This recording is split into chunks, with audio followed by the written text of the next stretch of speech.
My dad ruined the most important day of my life to take my brother fishing, so I exposed his years of lies and watched his world collapse. Do you know what it feels like to discover you've been living a lie for 18 years?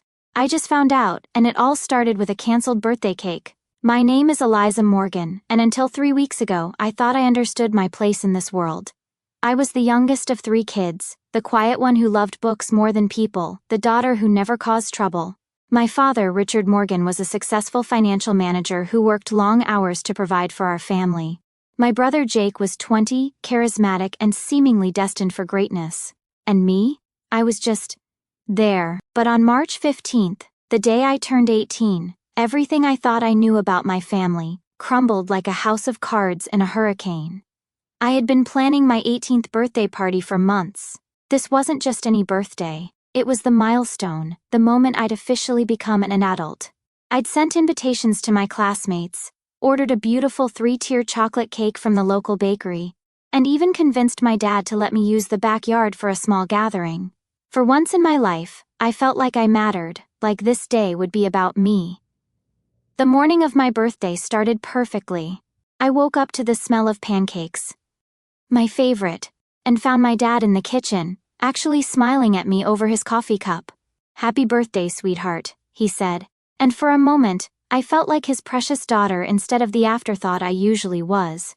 But then Jake stumbled downstairs, rubbing his eyes and yawning dramatically. "Dad, remember that fishing trip we talked about? My buddy's dad said we could use his boat this weekend. The weather's supposed to be perfect." I watched my father's face change. The warm smile he'd given me just seconds before flickered and died. "This weekend?" he asked, glancing between Jake and me. "Yeah, like right now. We'd leave in an hour and be back Sunday night." "Come on, Dad, it'll be epic. Just us guys, like old times." My stomach dropped. I knew that look in my father's eyes, the same look he got whenever Jake asked for anything. It was the look of a man who would move mountains for his son. "But Eliza's party is today," I said quietly, my voice barely above a whisper. Jake shrugged like my words were meaningless. "She can have a party anytime. This fishing opportunity won't come again." I stared at my father, waiting for him to defend me, to tell Jake that birthdays only come once a year, that I'd been planning this for months. Instead, he cleared his throat and looked down at his coffee cup. "Maybe we could reschedule your party, Lizzie. Next weekend would work just as well, wouldn't it?" The pancakes in my stomach turned to lead. "Dad, I already invited people. The cake is ordered. Everything's ready. I'll pay for another cake," he said quickly, as if money could fix the humiliation I was about to face. "And your friends will understand." No, they wouldn't understand. How could I explain that my own father chose a last-minute fishing trip over my 18th birthday? How could I tell them that in my family, I always came second? "Fine," I whispered, because what else could I say? Within 2 hours, they were gone. I spent my 18th birthday calling my friends to cancel, returning the decorations to their boxes, and staring at the cake that now felt like a monument to my own insignificance. When the bakery refused to refund the money, I ate slice after slice until I felt sick, tears mixing with chocolate frosting. That night, alone in our empty house, something inside me snapped. I wasn't sad anymore. I was furious. This wasn't the first time Dad had chosen Jake over me, but it would be the last time I'd accept it quietly. I started thinking about all the times I'd been pushed aside. When Jake needed a car for college, Dad sold the piano I'd been learning to play for 3 years. When Jake's grades were slipping and he needed tutoring, my art classes got canceled. When Jake wanted to join an expensive fraternity, my college fund mysteriously shrank. I'd always been told we couldn't afford 2 college tuitions, that I'd have to work harder for scholarships, that Jake's education was an investment in the family's future. But what about my future? What about my dreams? The more I thought about it, the more questions bubbled up. Why was Jake always the priority? Why did Dad light up when Jake entered a room but barely acknowledge my existence? Why did I feel like a stranger in my own home? Unable to sleep, I wandered into Dad's home office, something I'd never dared to do before. Maybe I was looking for answers, or maybe I was just looking for evidence of the favoritism that had haunted my entire childhood. The office was pristine and organized, just like everything else in Dad's life. His filing cabinets were labeled with military precision: insurance, taxes, investments, personal. I hesitated for only a moment before opening the personal drawer. Inside were manila folders labeled with our names. Jake's folder was thick, stuffed with report cards, awards, college applications, and scholarship documents. My folder was embarrassingly thin, just a few report cards and my birth certificate. But there was another folder I didn't recognize, labeled simply M letters. My hands trembled as I opened it. Inside were dozens of letters, all addressed to my father, all from someone named Margaret Hartwell. The return address was from a town 2 hours away. The letters were dated over the past 18 years, starting from just after my birth. I pulled out the most recent letter, dated just 3 months ago, and began to read. Richard, I'm writing again because I refuse to give up hope that you'll eventually do the right thing. Eliza is 18 now, an adult, and she deserves to know the truth about her inheritance. Your father's will clearly stated that the trust fund was to be given to her on her 18th birthday. I've been sending the quarterly payments as instructed, but I have no way of knowing if you're actually using them for Eliza's benefit, or... My hand started shaking so violently I could barely hold the letter. Inheritance? Trust fund? Quarterly payments? I grabbed another letter, this one from 10 years ago, Richard. I understand you're busy, but Eliza is your daughter too. I've sent the check for this quarter's allowance, but I never receive any updates about how she's doing in school, what activities she enjoys, or even a simple photograph. I'm her grandmother, and I have rights. Grandmother. The room spun around me. I had a grandmother. Not only did I have a grandmother, but she'd been sending money for me my entire life. Money that was supposed to be mine. Money from some kind of trust fund left by a grandfather I'd never heard of. I read letter after letter, each one more damning than the last. Margaret Hartwell, my maternal grandmother, had been trying to contact me for 18 years. She'd been sending money, gifts, letters, all of which my father had intercepted. According to the letters, my grandfather had left me a substantial inheritance in trust, with payments being made quarterly until my 18th birthday, when I would receive the full amount. But where was this money? We lived comfortably, but we weren't wealthy. Dad always complained about expenses, always made me feel guilty for wanting things like art supplies or school trips. Then I found the bank statements. Hidden behind the letters were statements from an account I'd never seen before. Every quarter for 18 years, deposits of $5,000 had been made to this account. But the money wasn't accumulating. It was being withdrawn regularly, always in large amounts. I cross-referenced the withdrawal dates with my memories, the down payment for Jake's car, his college tuition payments, the deposit for his apartment, even his spring break trips and fraternity fees. My inheritance, my grandfather's gift to me, had been funding Jake's entire life. I felt like I couldn't breathe. Everything I'd been told was a lie. The financial struggles, the sacrifices I'd had to make, the constant message that we couldn't afford things for me, it was all a lie. There was money. There had always been money. My money. And there was more. According to the most recent letter, the trust was supposed to mature on my 18th birthday, 3 weeks ago. I was supposed to receive the full inheritance, nearly $200,000, enough to pay for college and start my adult life independently. But my father had never told me any of this. I spent the rest of the night reading every single letter, piecing together the story of a grandmother who loved me from afar, who'd been trying to be part of my life for 18 years, only to be blocked by my father at every turn.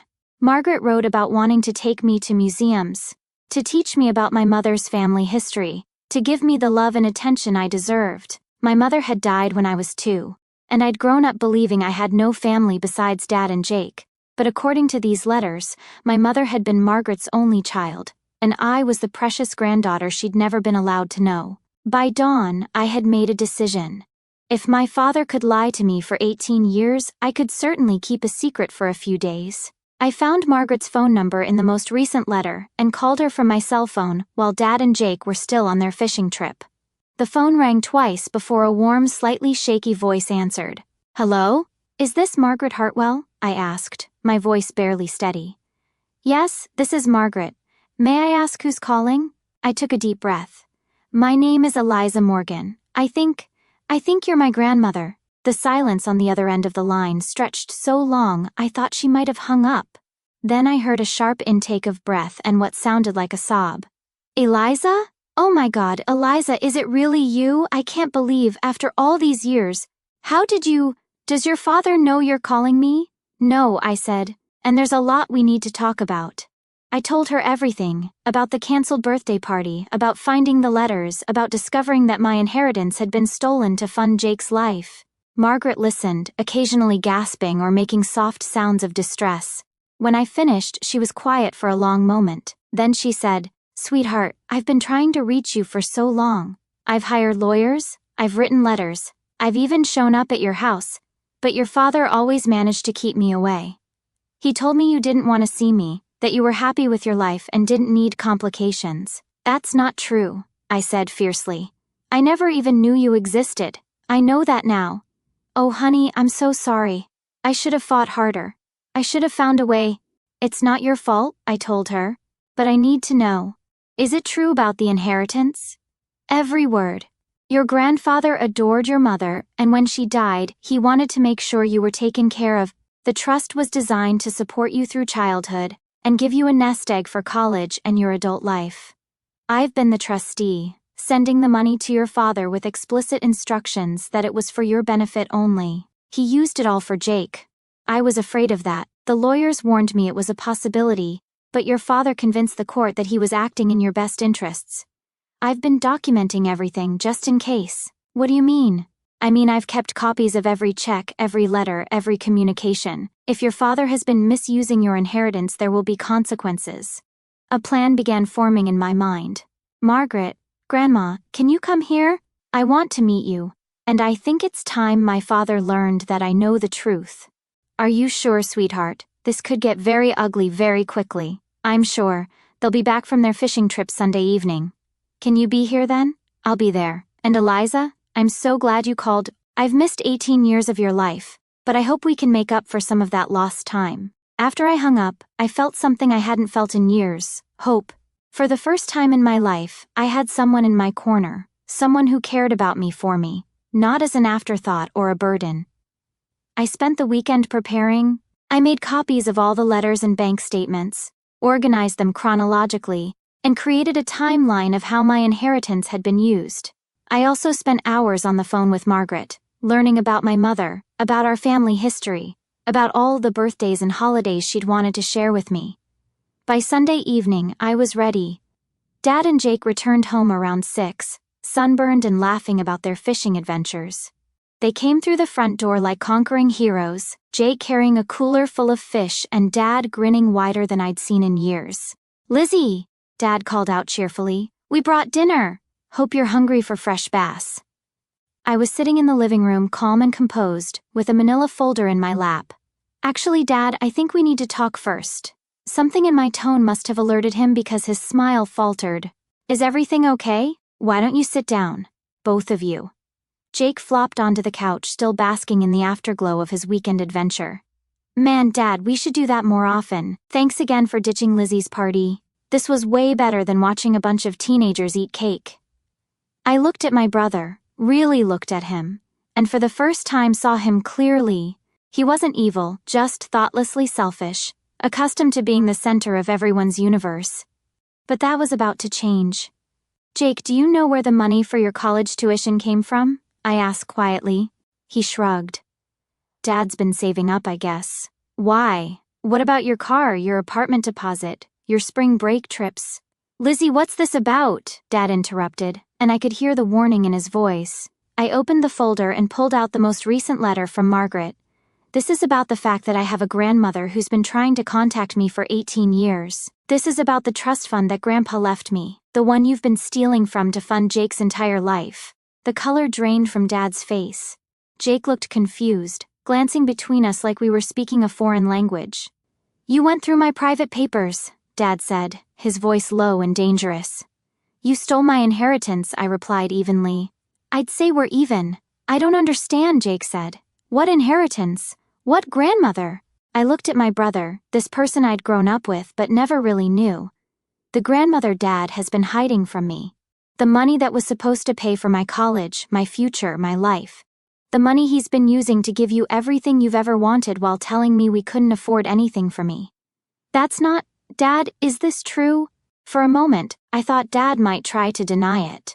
I could see him calculating, trying to figure out how to spin this story in his favor. but then his shoulders sagged, and I knew he realized the game was up. "It's complicated," he said finally. "No, it's not," I said. "It's theft. It's fraud. It's 18 years of lies." The front doorbell rang, cutting through the tension like a knife. Dad looked at me with growing alarm.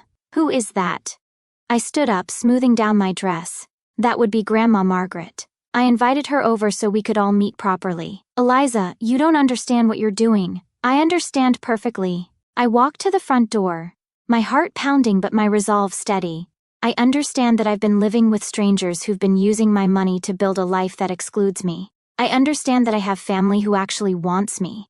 And I understand that it's time for the truth." I opened the door to reveal a woman in her 70s with silver hair and kind eyes that looked exactly like mine. She was smaller than I'd imagined, but there was a strength in her posture that reminded me of myself. "Hello, sweetheart," Margaret said softly, tears already streaming down her face. "You're even more beautiful than I imagined." I hugged her, this stranger who was somehow more family to me than the people I'd lived with my entire life. She smelled like lavender and vanilla. And when she held me, I felt something I'd never felt before: unconditional love. "Come in, Grandma," I said loudly enough for Dad and Jake to hear. "I think it's time we all had a proper conversation." We walked into the living room together. Dad was standing now, his face a mask of panic and rage. Jake just looked confused and increasingly uncomfortable. "Richard," Margaret said, her voice cool and polite. "It's been a long time." "Margaret, you have no right to be here. I have custody." "She's 18, Margaret interrupted. "She's an adult, and she has every right to know her family. More importantly, she has every right to know what you've done with her inheritance." "What inheritance?" Jake asked again, his voice rising.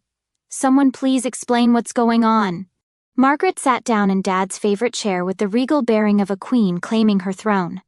"Jake, isn't it? You've grown up to be quite the young man. Tell me, what are you studying in college?" "Business management," Jake said automatically. "But I don't understand." "And how much is your tuition, your room and board, your living expenses?" Jake looked to Dad for help, but Dad was staring at Margaret like she was a cobra about to strike. I don't know the exact numbers. Dad handles all that." "I do," Margaret said calmly. She pulled out a folder of her own, much thicker than mine. $43,000 per year for tuition, $15,000 for room and board. Your car cost $28,000.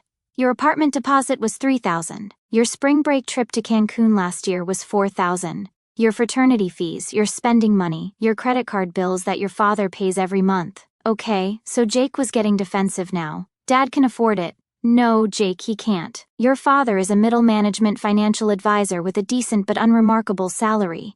He could never afford to give you the life you've been living."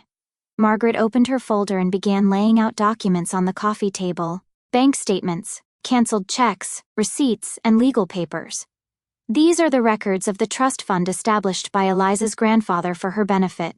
$20,000 per year for 18 years, plus interest, intended to secure her future and provide for her education." She pointed to the withdrawal records. "And these are the records of how that money was actually spent. Every tuition payment, every luxury, every advantage you've enjoyed, Jake, was paid for with your sister's inheritance." Jake stared at the papers, his face going through a series of expressions: confusion, realization, and finally, horror. "That can't be right. Dad, tell her that's not right." But Dad wasn't saying anything. He was standing frozen, watching his carefully constructed lies crumble in real time. $360,000, Margaret continued relentlessly. That's how much was supposed to be waiting for Eliza on her 18th birthday. Money that should have guaranteed her a debt-free college education and a solid start in adult life. Money that instead has been spent giving you a lifestyle your family could never otherwise afford. "I didn't know," Jake whispered. "I swear I didn't know." "Of course you didn't," I said, and I realized I wasn't angry at Jake anymore. He'd been a pawn in Dad's game, just like me. The difference was that he'd been the favored pawn. Dad made sure neither of us knew the truth. All eyes turned to Dad, who finally seemed to find his voice. "I did what I thought was best for this family. Jake had opportunities, potential. He needed support to reach his goals." "And what about Eliza's goals?" Margaret demanded. "What about her potential? What about her opportunities? She's smart, she'll figure it out. She doesn't need..." She doesn't need what? Financial security? Family support? A father who doesn't steal from her to fund her brother's life? The room erupted in shouting. Dad was trying to justify his actions, claiming he'd intended to pay me back somehow, someday. Jake was demanding to know why he'd never been told about any of this. Margaret was listing all the legal ramifications of what Dad had done, but I just sat there, calm in the eye of the storm, watching my family destroy itself with the truth I'd unleashed. Finally, I stood up. Enough. Everyone stopped talking and looked at me. Dad, I want you to know that I understand exactly what you did and why you did it. You never saw me as your real child. I was the reminder of Mom's death, the burden you were stuck with. Jake was your son, your legacy, your investment in the future. I was just there. Eliza, that's not. Yes, it is. And you know what? I'm okay with that now. Because I'm not your burden anymore. I turned to Margaret. Grandma, I'd like to take you up on your offer. She smiled through her tears. What offer is that, sweetheart? In your letters, you mentioned that I could come live with you while I apply to colleges. You said you'd help me pursue my dreams, whatever they are. Of course. I have a beautiful house with a room that's been waiting for you for 18 years. I looked back at Dad and Jake. I'm leaving. Tonight. I'm going to live with someone who actually wants me around. Lizzie, you can't just leave, Dad said desperately. This is your home. We're your family. No, Dad, you made it very clear today that this isn't my home. You chose fishing over my 18th birthday. You chose Jake over me every single day for 18 years. You chose to steal from me rather than invest in me. But I can fix this. I can pay you back. We can work this out. Margaret stood up beside me. Richard, you can't pay her back because you don't have the money. You've spent every penny, plus the interest that should have been accumulating. Even if you liquidated everything you own, you couldn't restore what you've stolen. Then what do you want from me? Dad asked, and I could hear the defeat in his voice. I want you to face the consequences of your choices, I said simply. Grandma has lawyers. They'll be in touch about the legal implications of what you've done. As for me, I want you to understand that you don't get to play the loving father now. You had 18 years to love me, and you chose not to. Jake stood up abruptly. This is insane. We're family. Families don't destroy each other over money. I looked at my brother, this person who'd unknowingly lived off my stolen inheritance while I scraped by with hand-me-downs and sacrifice. Jake, you're right that families don't destroy each other. But what we had wasn't a family. It was a hierarchy where I was always at the bottom. But I didn't know. If I had known, if you had known, would you have given up your car, your college tuition, your fraternity, your spring break trips? Would you have insisted that some of that money go to me instead? Jake opened his mouth to answer, then closed it again. We both knew the truth. I didn't think so, I said gently. And that's okay, Jake. You're not the villain here. You're just the golden child who never had to think about the cost of your privileges because someone else was paying for them. Over the next hour, Margaret and I packed my belongings while Dad and Jake sat in stunned silence. I didn't own much. 18 years of being the expensive child had taught me not to accumulate possessions. Everything I truly cared about fit into 2 suitcases and a few boxes of books. As we loaded my things into Margaret's car, Dad came outside one last time. Eliza, please, don't do this. Don't throw away our relationship over money. I turned to face him. This man who'd raised me but never really known me. Dad, this isn't about money. This is about respect, honesty, and love.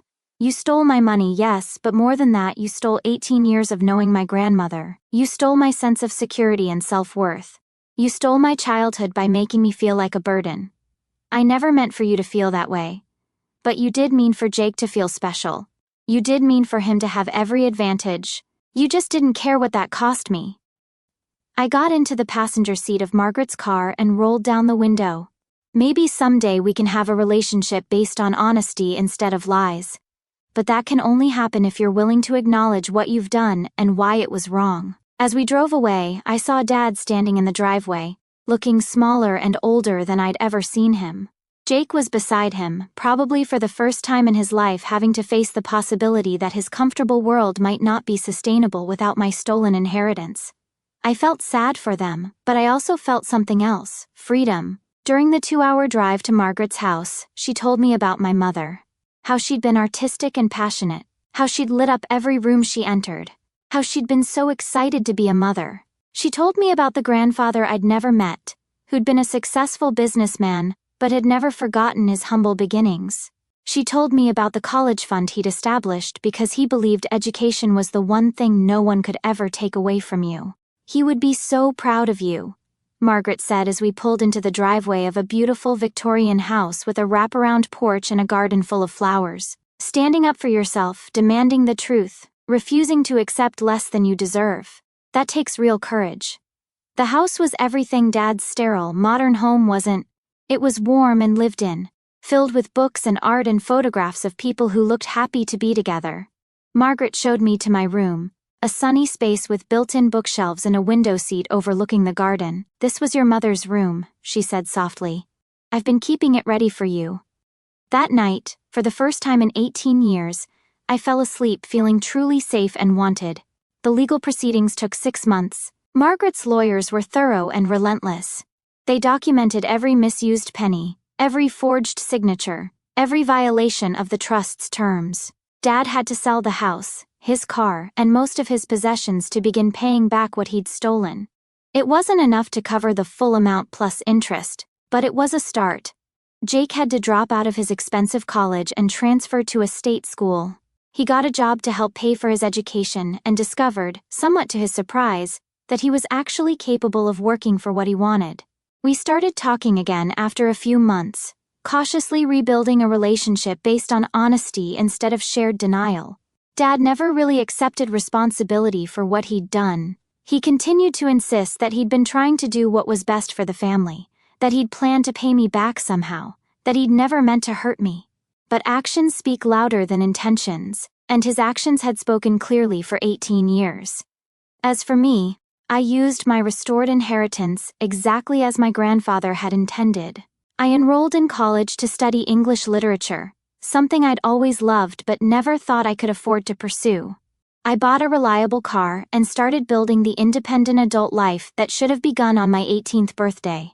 More importantly, I began building a real relationship with Margaret.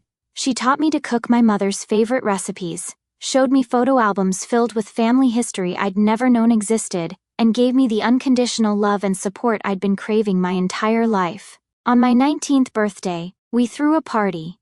Not a big one, just Margaret, a few friends from college, and Jake, who drove 4 hours to be there. We had chocolate cake, my favorite, played board games and talked late into the night about books and dreams in the future. As I blew out the candles, I made a wish, not for anything material or even specific, but for something I'd never had before. The confidence to believe that I deserved good things, that I was worth investing in, that my dreams and goals were just as valid as anyone else's. That night, as I was getting ready for bed, Margaret knocked on my door. "How was your birthday, sweetheart?" she asked. I thought about the previous year, the canceled party, the devastating discovery, the painful confrontation that had torn my family apart but also set me free. "Perfect," I said, and I meant it. It was absolutely perfect. Margaret hugged me goodnight, and as she turned to leave, she paused in the doorway. "Your mother would be so proud of the woman you've become. You have her strength, her sense of justice, and her beautiful heart." After she left, I sat by my window looking out at the garden, thinking about the strange turns life can take. A year ago, I'd been a forgotten daughter living on the margins of my own family. Now, I was a beloved granddaughter with a bright future ahead of me. I'd learned something important in those difficult months. Love isn't something you beg for or earn through sacrifice and self-denial. Real love is given freely without conditions to people who are valued for who they are, not what they can provide. My father had taught me, through his absence of genuine care, what love wasn't. But Margaret had shown me what love actually looked like: patient, generous, supportive, and fierce in its protection of the beloved. I'd lost a father and a brother in a way, but I'd gained something infinitely more valuable: a grandmother who cherished me, a sense of my own worth, and the knowledge that I deserved to be someone's priority. As I finally drifted off to sleep in my mother's childhood room, surrounded by the love I'd been searching for my entire life, I realized that sometimes the best gifts come wrapped in the most painful packages. My 18th birthday had been canceled, but it had led to the most important discovery of my life. I wasn't an afterthought. I wasn't a burden. I wasn't the consolation prize in someone else's story. I was Eliza Morgan, granddaughter of people who'd loved me enough to secure my future, daughter of a mother who'd wanted me desperately, and finally, blessedly, a young woman who knew her own worth. And that knowledge, I realized, was worth more than any trust fund or inheritance. It was the foundation on which I could build a life filled with genuine love, honest relationships, and the unshakable certainty that I deserved nothing less than everything I'd been denied for so long. The best revenge, it turned out, wasn't destroying the people who'd hurt me. It was living well, loving deeply, and never again accepting less than I deserved. And for the first time in my life, I knew exactly what that looked like.